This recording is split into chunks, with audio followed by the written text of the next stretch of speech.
Господин Николовски, ви благодарам за ова интервју. Во вашите анализи често наведувате дека Македонската православна црква Охридска архиепископија има изразени проруски ставови. Кои се најсилните факти што според вас ја подкрепуваат оваа оценка? Елементите кои што асоцираат на тоа дека Македонската православна црква во последните 2-3 години има изразени проруски ставови се видливи за оние кои што секојдневно ја пратат Македонската православна црква и нејзиното дејствување. Општата јавност чинам дека нема таква некоја перцепција, затоа што во основа не се занимава со тоа прашање, но има доста елементи кои што укажуваат на таквото нејзино однесување, особено на поединци, мислам дека и на врвот на Македонската православна црква. Ако знаете да направите една анализа како се однесуваше МПЦ до 2022 година и како се однесува по 2022 година, тоа е еден од елементите кои што е јасно предпознатив. Например, ако тргнеме испрашањето за барањето за нејзиното канонско и административно признавање во православниот свет, ако на 9 мај 2018 целиот синод на МПЦ тргна во признавање на тој статус преку Цариградската Вселенската патриаршија со барање писмо на кое се подпишани комплетниот синод тогашен на Македонската православна црква и денешното однесување во кое што речиси да не постои никаква комуникација со таа црква е еден од аспектите кои укажува на тоа дека Македонската православна црква влече кон руската страна. Второ, Македонската православна црква последните неколку години, основно паглаварот, изразито комуницира со честитки со рускиот патриарх, со украинската црква, која што е дел од руската црква, што никогаш не било случај во минатото, па се постава прашањето зошто и од каде толкавата љубов кон Украинската православна црква Московска патриаршија, со која МПЦ никогаш во последните 50 години немала комуникација. Да бидам попрецизен, таа иста црква ја сметаше МПЦ за расколничка црква. Ако Македонската православна црква 2018 преку тогашниот архимандрит Григорий одеше да разговара со православната црква на Украина тогаш, која беше во зародиш за формирање и го очекуваше Томосот за автокефалност, денеска тој исти човек кој што е сега митрополит на Македонската православна црква е со ставови кои што не да се проруски, него чисто руски ставови во поглед на православниот свет. Македонската православна црква има и еден друг елемент кој што е лесно забележлив во целиот тој контекст, а тоа е однесувањето на самите владици. Ние од почетокот на војната во Украина до денеска со поглаварот на Руската православна црква има сослужувано 3 цркви. Тоа е бугарската со нивни свештеник, српскиот патриарх и владиката Петар од МПЦ. Ниту една друга помесна православна црква нема сослужувано со поглаварот на Руската православна црква, затоа што огромниот процент на клирици и цркви на православниот свет сметаат дека Руската православна црква е продолжена рака на војната агресија во Украина. Така што тоа се само еден од аспектите кои што укажуваат на тоа дека МПЦ се движи во блокот на рускиот свет. За сега таму се бугарската црква и српската православна црква. И уште една работа. Последните неколку години, особено последната година, нашите стратешки партнери од кога зборам стратешки партнери, мислам на државни стратешки партнери, Соединетите американски држави, пред се и Европската унија, нивниот интерес веќе не е кон МПЦ во тоа дали таа има проруски позиции. Тие имаат зациментирано дека е со проруски позиции, туку нивниот сегашен интерес е како таа политика на МПЦ може да се одразува во општеството понатаму. Како ги толкувате зачестените контакти меѓу врвот на Македонската православна црква Охридска архиепископија и руската амбасада? Дали станува збор за вообичаена дипломатска комуникација или за показател на подлабоки политички и црковни врски? Јас тука гледам сериозна политичка вмешаност и да не заборавиме во контекст на тоа и самиот аспект што пред 2 години или 3 чинам дека Македонија му забрани влез на еден од клериците на Руската православна црква Васијан Змајев од Бугарија, кој што и од Бугарија беше протеран со оценка на државата дека се мешал во работите на самата црква. Руската амбасада е редовен домаќин, барем претходниот амбасадор овде, домаќин на Македонската православна црква, чина можеби и обратно, некои од владиците домаќини. Последниот прием во Руската амбасада само покажува за мене малку понижувачки однос кога да го видите поглаварот или владиците обележани со руските знамиња сега, нели, оние беџови поставени. Јас немам против да комуницираат, напротив, но не ја разбирам поентата на толкавата љубов изразена кон руската политичка во Македонија. Тоа го препознаа можеби низ аспектот што последните 2-3 години или 4, ако не и од 2022 од доаѓањето прво на Василјан Змаев во Македонија, веројатно е обидот да се манипулира со чувствата на емоции во поглед на именувањето на црквата, па сега ние имаме некоја форма на тоа дека руската црква нас се ни признава, оние другите грците не мразат, не ни даваат да се викаме македонски, русите ни даваат, но во основа мислам дека има и клирици кон МПЦ и од високиот врв и од понискиот кои искрено веруваат дека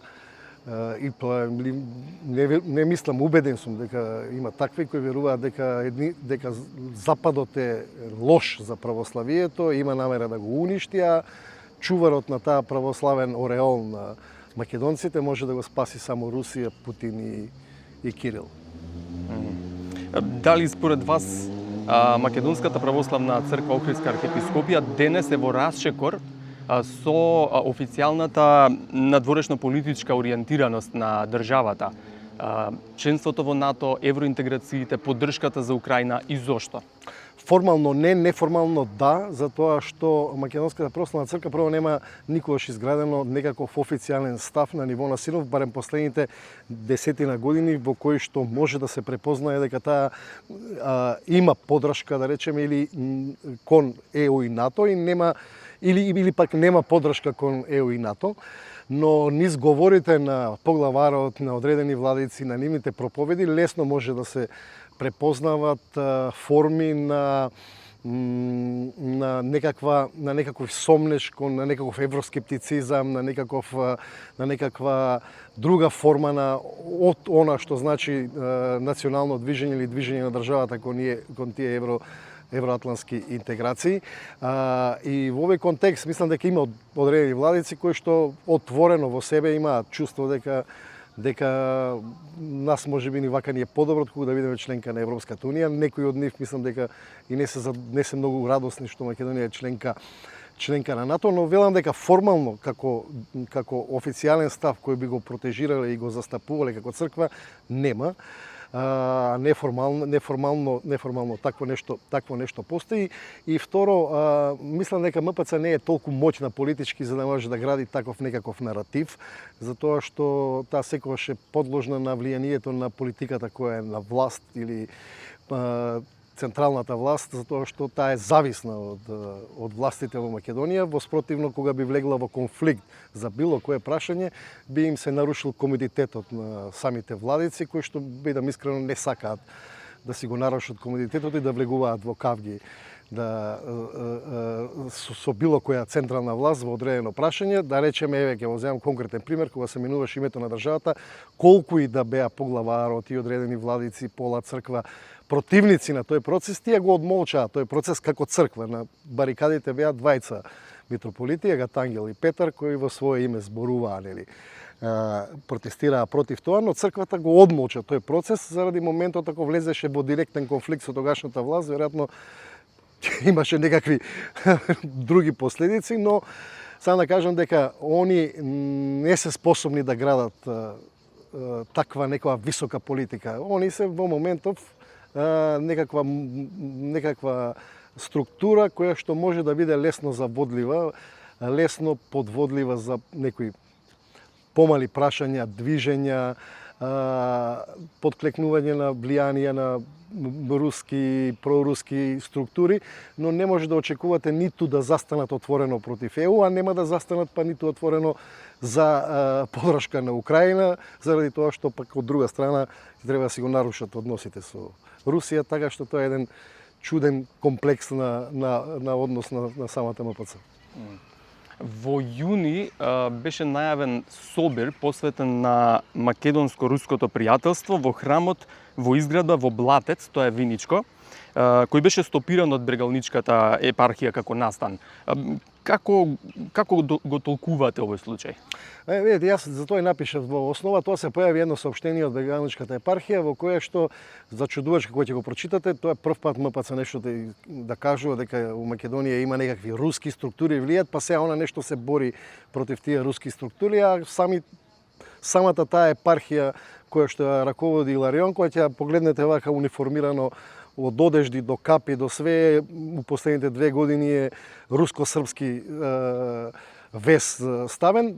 Јас таму препознав една друга форма, да бидам искрен, тој Собор Блатец е далеко од некакво руско влијание, барем според моите информации. Обично таму е роден Методи, кој што беше игумен на еден манастир во Руската православна црква. Тој оној почина во време короната, оној легендарниот монах кој што му бакнува рака на Путин.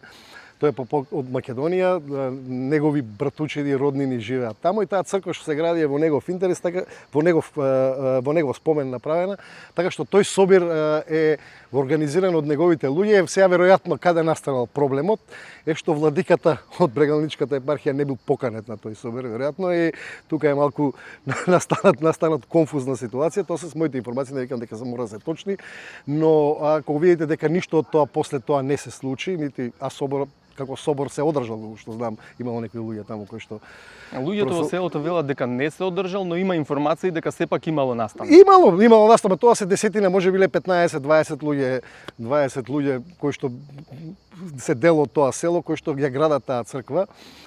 Што зборува и како зборува, не знам, но тоа е моето мислење, дел од моите информации, дека тоа е главната причина зошто се појави таа информација. Инако, ако Брегалничката епархија е толку загрижена за влијанието на Руската православна црква во Македонија, има многу повише теми на кои што може да разговара, да дава сугестии, да потенцира, да анализира, да има толку многу поле во кое што може да се истакнуваат тие руски влијанија во Македонија да бидат видливи. Например, нека го земат само сајтот кој што е официјален сајт на Македонската православна црква Литургија МК, ќе видите таму дека од 100 објавени вести 94 се за Руската православна црква, и тоа не е од некаков политички или литургиски живот. Например, преведен речник на руски јазик у Јужна Кореја, да речем. Такви некои вести кои што немаат никаков контекст и интерес за македонската јавност. Кратко, ако ја информирале епархијата, мислите дека ќе се одржеше настанот без проблем? Да. И ќе беше владиката Иларион присутен таму. Ви благодарам за разговорот.